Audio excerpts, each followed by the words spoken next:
This is Real News Media TV, coverage you can trust. Please like, share, subscribe, and hit the notification bell. Select all for daily news updates. Good evening, my Real News Media TV family. Welcome back to the channel for another news update for July 27, 2023. And in the news this evening, PNP questions the fairness of interdiction of Police Federal Chairman, calls on Commissioner of Police to rescind the action. The People's National Party says it is deeply concerned about the recent interdiction of the chairman of the Jamaica Police Federation, Corporal Rohan James, and has raised questions about the fairness of the decision. Corporal James was interdicted by the Jamaica Constabulary Force over remarks he made earlier this month at a funeral service for a slain cop.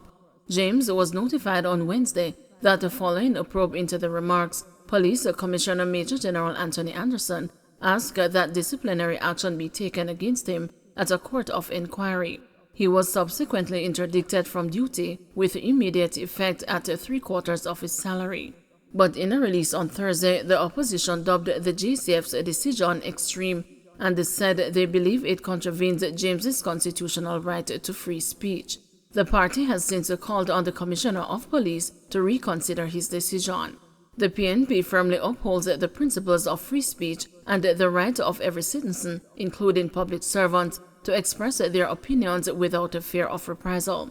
Corporal Rohan James, as the head of the Police Federation, has not only the right but also the duty to advocate for the welfare and the interest of his fellow police officers, the opposition's statement read. Expressing concerns about the upholding of a court order should not be grounds for punitive action, but rather seen as a responsible act in the interest of justice. As the elected representative of the Police Federation's members, it is within Chairman James's purview to voice his concerns and demand the proper enforcement of the court order for the benefit of police officers. The PNP went further to state that a fair and transparent court system is fundamental to maintaining trust between law enforcement and the police, and said the Federation's efforts to uphold this principle should be acknowledged and supported, not penalized. Speaking at the Thanksgiving service for the life of slain Constable Damian Blair at the Old Harbor New Testament Church of God in St. Catherine on July 15, James reportedly chided the police high command for allegedly failing to have overtime payments made to rank-and-file police personnel, despite the government approving such a system to calculate and make the payments. Mark my word, and I also wanted to say to the High Command and our Commissioner, God help you if the membership is not paid their overtime this month, James is quoted as saying, adding that the Federation will not be muzzled, intimidated, nor bamboozled. Inmate charged for allegedly fatally stabbing another. An inmate at the Tower Street Adult Correctional Facility has been charged with murder following the June 16 stabbing of another at the facility. Charged is the 30-year-old Dimitri Clark, an inventory clerk of McQueen Street, Kingston. He has been charged in connection with the death of 43-year-old Melvin Hill, a higgler of Pleasant Hill in Clarendon. Reports from the Ellison Road Police are that about 9:15 a.m., the inmates were released from lockdown when a fight ensued between the two men shortly after. During the confrontation, Clark reportedly used a metal object to stab Hill in the chest. He was subsequently pronounced dead at hospital. A court date is being arranged for Clark to answer to the charge. Jamaican charged in U.S. for alleged machete attack. A Jamaican man who allegedly attacked another man with a machete was on Monday taken into custody by police in New Jersey, United States. Romario Douglas, 27, is said to have fled the scene of a June 22 incident in which he slashed the wrist of a man with a machete during a dispute. Police tracked down Douglas and arrested him on Monday before charging him with aggravated assault and weapons possession.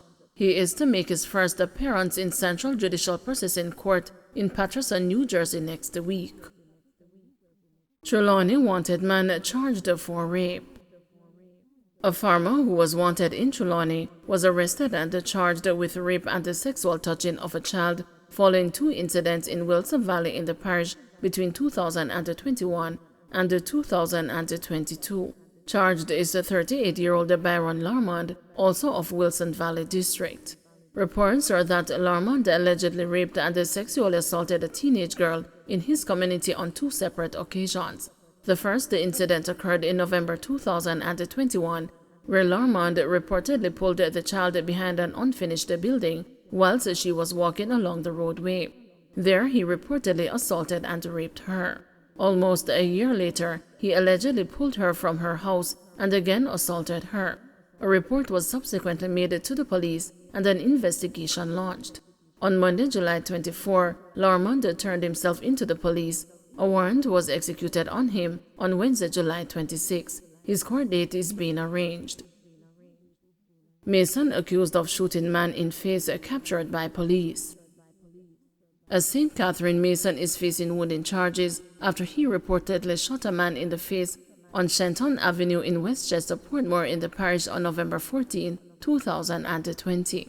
Marvin Bailey, 48, otherwise called the Bingy Man, of Berry Drive in Lawrencetown, Spanish Town, St. Catherine, was captured by police in Westchester on Saturday, July 22, after being on the run for over 2 years.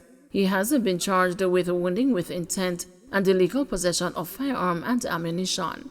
Reports are that about 6:45 a.m., Bailey allegedly approached the man at a garage and opened gunfire, hitting him in the face before escaping in the area.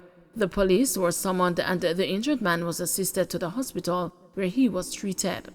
Bailey managed to evade lawmen after the incident. However, he was finally captured and placed on an identification parade where he was pointed out and subsequently charged. His court date is being arranged.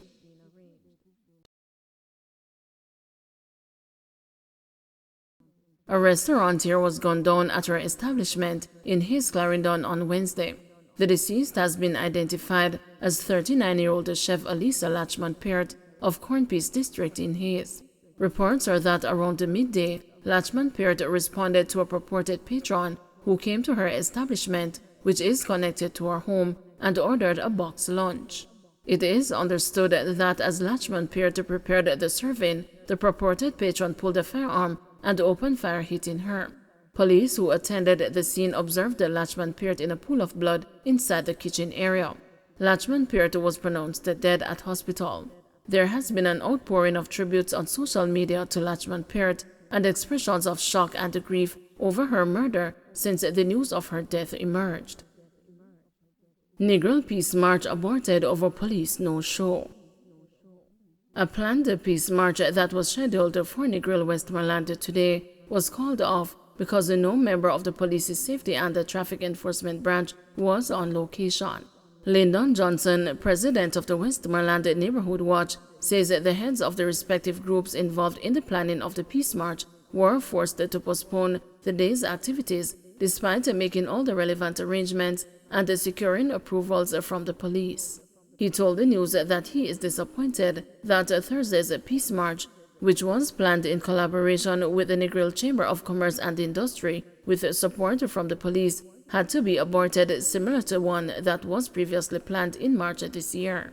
We have to postpone this peace march. We didn't have any member from the traffic department of the police force to escort us, a disappointed Johnson said. The church community again has not shown up either, he said. Deputy Superintendent of Police Sean J. Mitchell, the commanding officer of Zone 4 Commander of the Westmoreland Police Division, which covers Little London and the Negril police areas, in a story published by the news on Wednesday, informed that everything was in place for the march to take place today.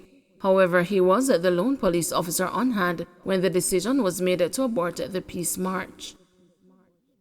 Don't forget to like, share, subscribe, and hit the notification bell. Select all for daily news updates.